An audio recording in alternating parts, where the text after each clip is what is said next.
Hello दोस्तों, कैसे हैं आप। आशा करता हूं आप अच्छे होंगे और अपने प्री के रिजल्ट की वेट कर रहे होंगे।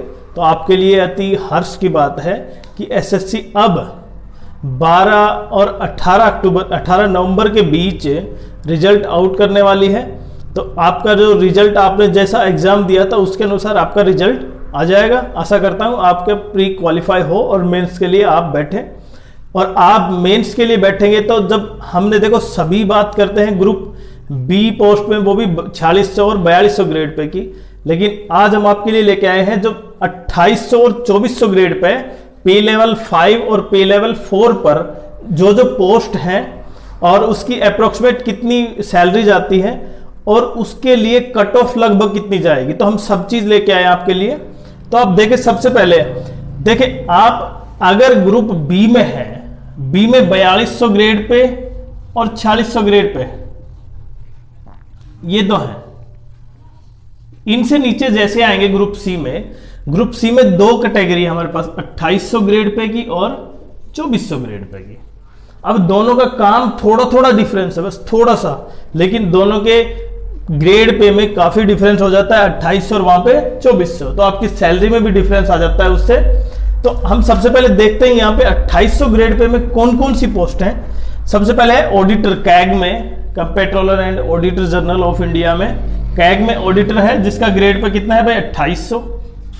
ये सभी पोस्ट ग्रुप सी में है और ग्रुप सी में ये 2400 ग्रेड पे की, ये 2800 ग्रेड पे की। दूसरा है ऑडिटर और जितनी भी मिनिस्ट्री है उसमें ऑडिटर। तीसरा है ऑडिटर सीडीजीए।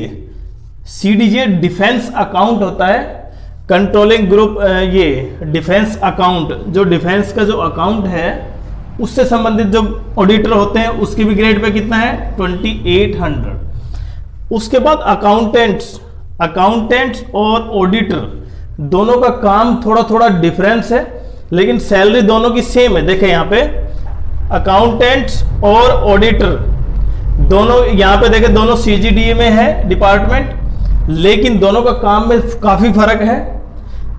ग्रेड पे दोनों की सेम है, दोनों एक ही डिपार्टमेंट में है, लेकिन दोनों के काम अलग अलग है। ये ऑडिटर में काउंट होता है, ये अकाउंटेंट में काउंट होता है। अकाउंटेंट से बड़ा ऑडिटर माना जाता है। दूसरा अकाउंटेंट और जूनियर अकाउंटेंट जो बाकी मिनिस्ट्री है ना उसमें जाते हैं और उसके लिए भी ग्रेड पे कितनी है इसकी 2800। ये जो पोस्ट ऑफिस में होता था, पहले क्या होता था, पोस्ट ऑफिस इसकी अपनी खुद वो करता था रिक्रूटिंग। अब क्या कर दिया, वो एसएससी करने लग गया और एसएससी के अंडर ग्रुप सी में चला गया। और ग्रुप सी में जहां पे इसकी पोस्टल असिस्टेंट, उनका ग्रेड पे कितना है भाई 2400 रुपए। सॉर्टिंग असिस्टेंट, और ये ऑल इंडिया पोस्ट है आपका जहां पे भी वो अलॉट हो सकता है सेंटर। सीनियर सेक्रेटरीट असिस्टेंट, देखिए नाम बहुत बड़ा है, लेकिन ग्रुप सी में 2400 ग्रेड पे वाली है, जबकि ये क्या है 2800 ग्रेड पे वाली है। यहाँ पे सीनियर एडमिनिस्ट्रेटिव असिस्टेंट ये हो गया 2400। टैक्स असिस्टेंट आपको पता है इनकम टैक्स डिपार्टमेंट में, और बाकी CBIC CBDT central board of direct tax उसमें आता है, इन दोनों का 2400। और दूसरा एसआई, ये सबसे एक अलग सी पोस्ट है। पहले ये narcotics control bureau of India 2400 grade pay, लेकिन यहाँ पे सब इंस्पेक्टर क्या है, किस में, मिनिस्ट्री ऑफ फाइनेंस। अब ये ध्यान रखें, मिनिस्ट्री ऑफ फाइनेंस में सब इंस्पेक्टर नाम से है, लेकिन उसका काम और जो उसकी पोस्ट की जो ग्रेड पे है वो 2400 है, इसका मतलब सी में। लेकिन आप देखेंगे सब इंस्पेक्टर सीबीआई और एनआईए, ये दोनों किस में है भाई, ग्रुप बी में है। और जबकि ये किस में है, ग्रुप सी में, UDC BRO border road organisation, उसका भी ग्रेड पे कितना है 2400। अब ये तो आपने समझ लिया कि ये पोस्ट है ग्रुप सी की, और दोनों में डिफरेंस है 2400 और 2800 ग्रेड पे। लेकिन आपके लिए सबसे इंपॉर्टेंट समझना पता है क्या है, कि अगर आपके मार्क्स की बात छोड़ो, क्वेश्चन की बात करते हैं हम, जिससे आपको समझ में आए क्वेश्चन, मतलब इसकी अहमियत। इसकी अहमियत ये है, अगर आपके 3 क्वेश्चन सही हो जाते हैं, दोनों पोर्शन की बात कर रहा हूं मैं, अगर 3 क्वेश्चन सही हो जाते हैं तो आप ग्रुप सी जो 2400 रैंक था, ग्रेड पे 2400 था, उससे कहां पे आ जाएंगे, 2800 ग्रेड पे में आ जाएंगे।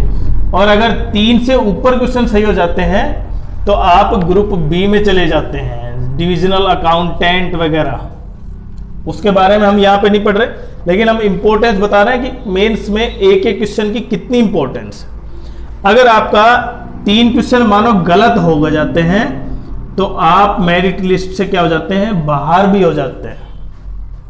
तो एक एक क्वेश्चन बड़ा इंपॉर्टेंट है बहुत ही, कि आपकी ग्रुप बी की डिसाइड करेगी या ग्रुप सी की। तो आप जो जो सब्जेक्ट और जो जो डिफरेंट चैप्टर में इसमें जो हैं उनको बहुत अच्छे ढंग से पढ़ें, और अच्छे ढंग से पढ़ने के बाद अच्छे ढंग से मॉक दें। क्योंकि अगर आपका क्वेश्चन, मैंने बताया ना, नेगेटिव क्वेश्चन आपको मेरिट लिस्ट से बाहर लेके जा सकता है। अब एक सिंपल सी चीज समझे, अगर एएसओ है, एएसओ और लास्ट का यूडीसी बीआरओ, इन दोनों में लगभग 30 से 35 मार्क्स का अंतर होगा।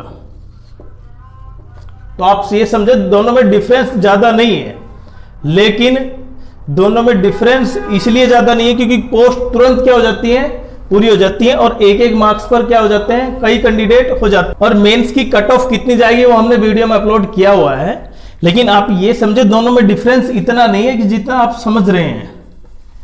दोनों में डिफरेंस बहुत कम है। क्वेश्चन उसके भी सही है, क्वेश्चन तुम्हारे भी सही है, लेकिन क्वेश्चन में केवल क्या हो गया, कुछ क्वेश्चन आपके ज्यादा सही हो गए, उसके थोड़े कम हुए, तो इसलिए आपको क्या मिल गया, एएसओ और उसको यूडीसी।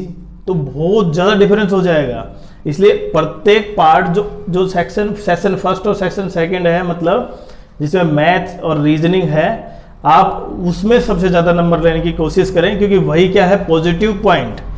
और मैथ्स आप ये ध्यान से समझें, जिसका मैथ्स और रीजनिंग अगर इनमें वो अच्छे मार्क्स कवर कर लेता है तो जीएस में सबसे, ये सबके बस का नहीं है कि सभी उसमें अच्छे मार्क्स कवर कर पाए। इंग्लिश में मॉडरेट लेवल होता है और बाकी सब कर सकते हैं। ये बचता है नेगेटिव पॉइंट। तो अगर जिसका ये पॉजिटिव बन जाता है, नेगेटिव से पॉजिटिव, इसका मतलब उसने बहुत अच्छे ढंग से तैयारी की है और इसमें मॉडरेट रहते हैं, तो केवल आप इसमें अपने सुधार करके आप इस पोस्ट से वापस एएसओ में जा सकते हैं। सी से बी में इंटरवल हो सकते हैं। अगर बी में आपको 4200 और 4600 ग्रेड पे हमने बताया, तो उनमें और इन दोनों पोस्टों में बहुत ज़्यादा का अंतर है। आपका काम का भी अंतर है, आपका सैलरी का भी काफ़ी ज़्यादा अंतर है। तो आप ये समझें कि दोनों का डिफरेंस ज़्यादा नहीं है, बस केवल डिफरेंस उतना ही है कि आपने वो क्वेश्चन 4-5 एक्स्ट्रा कर दिए, उसने गलत हो गए। तो मेंस को बड़े ध्यान से समझे, प्रत्येक चैप्टर जो डिफरेंट चैप्टर उसको अच्छे ढंग से पढ़ें। हम भी आपके लिए स्टैटिक्स और जो प्रोबेबिलिटी और जो ये लाइन्स एंगल्स, ये जो डिफरेंट चैप्टर हैं वो लेके आ रहे हैं आपके लिए, जिससे कि आपको बड़े आसानी से उस टाइप के क्वेश्चन को सोल्व करने में कोई दिक्कत ना हो। तो वीडियो कैसा लगा आप जरूर कमेंट बॉक्स में लिखिए। चैनल को सब्सक्राइब जरूर कीजिए, जिससे कि वीडियो को लाइक कीजिए, जिससे कि हम मोटिवेट हो सकें और बार बार आपके लिए विभिन्न जानकारी की वीडियो लेके आ सकें। धन्यवाद।